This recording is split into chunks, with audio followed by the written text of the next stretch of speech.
quick unboxing video muna tayo ngayon mga boss. Napawawa ko dito sa binilahan ko nitong amplifier ng channel. Napawawa talaga ako sa bilis dahil kahapon ko lang ito in-order ng tanghali. Andito na. From Kalamba. Ano bang store na ito? So bilis, grabe. 3-star electronics from Kalamba, sa Kalamba. So Shopee, via Shopee wala pang 24 hours. So 12:30 o siya in-order or alauna yata. Tapos nandito na siya 10:30 ng umaga. Ito yung ating i-unbox. Isang 800 watts per channel na amplifier. You are watching Twin 88 channel. Don't forget to subscribe.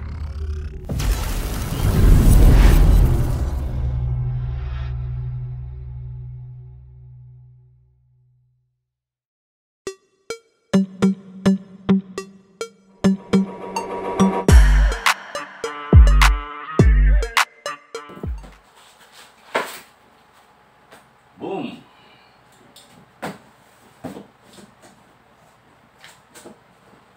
So, ito ang laman niya, mga boss. Una kong nakita ay yung manual na may kasamang 2 pirasong kable.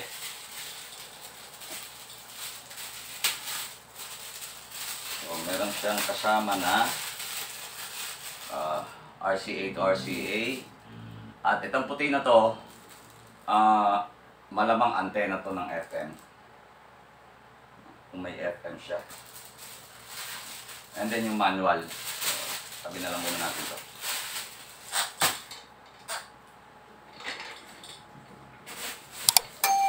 At eto na nga. Wow.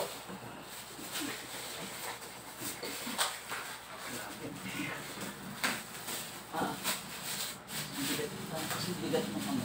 Okay. Ang laman ito. Hindi naman yata nalog lang sa loob. Wow.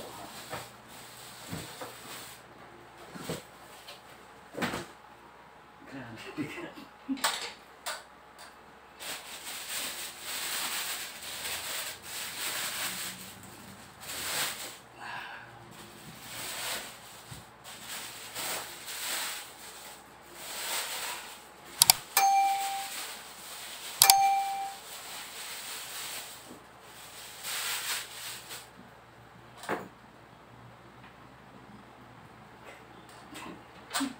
Mabigat talaga.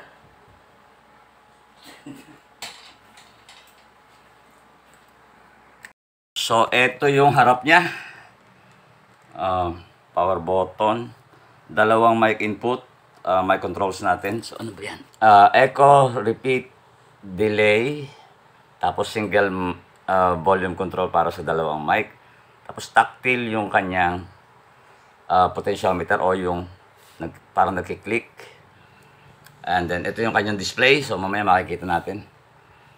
At yung kanyang tone controls, bass, mid, and treble. Tapos balance. Meron din siyang loudness. At itong kanyang main volume. Ito naman yung likod niya. So tama ako doon sa puti. Tama ako doon sa puti na wire.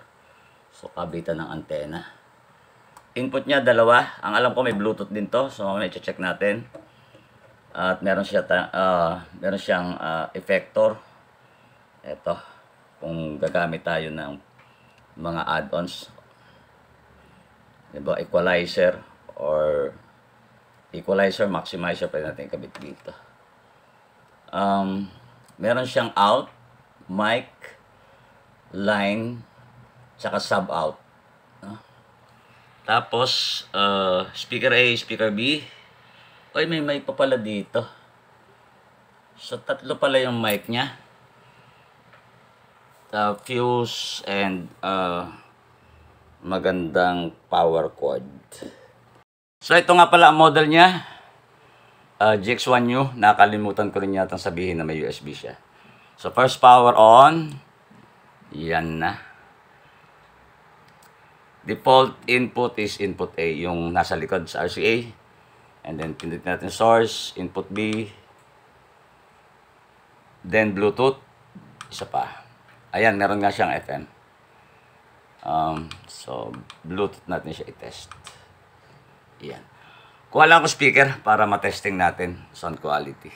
So, dito sa testing natin mga boss, ito yung gagamitin natin. Full range, Jackhammer 890. So, 900 watts yan per channel yung dalawang instrumental. Tapos Kevlar na mid-range at yung tweeter natin. I think Broadway ang nakakabit ngayon dyan. So, connect lang natin ang Bluetooth. Okay. Ayan, nakita na kagad siyang bilis. Oh. Ayan, GX1U. Connect natin. Pair. Yun na, tumunog na. Pero mahina pala yung volume ko doon. So, play lang natin ang sounds. Tingnan natin ang quality.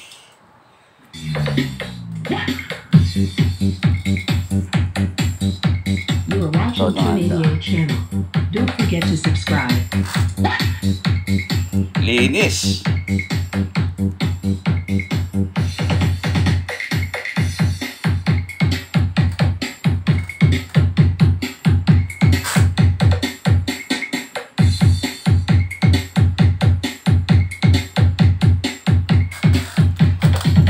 Sana namang sulit ba ito mga boss?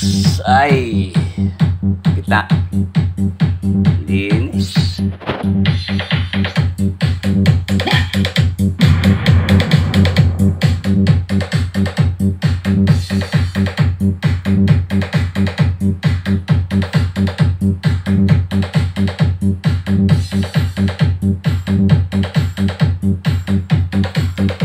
So, testingin naman natin ngayon etong microphone. So ngayon sa mic naman natin tetestingin. Check, hey, test, check.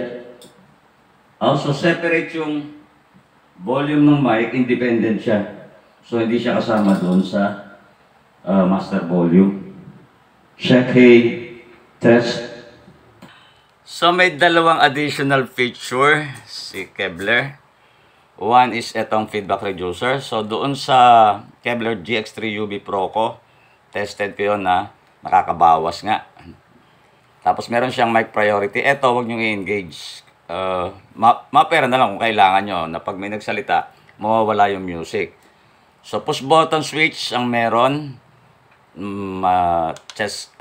Ayan, pag ini-engage nyo, dito, makikita sa panel, mic priority. Ayaw mag-focus. Ayan. Ayaw talaga mag-focus. Kung kailangan nyo yung option na yon na pag nagsalita sa mic, mawawala yung music, pwede nyo rin gamitin. Additional amp ngayong 2025. Wala akong timbangan eh. Maganda sana makuha na ng timbangan dahil napakabigat. Kung meron sana akong pwedeng magagamit na timbangan.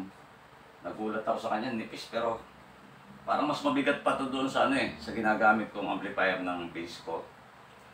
So matitesting to malamang March 8, baka dalhin ko to sa event namin para masubukan. So hanggang dito na lang muna. At testingin ko muna ito ng medyo mahaba-haba. So abangan nyo ulit yung susunod nating video. Yeah, yeah.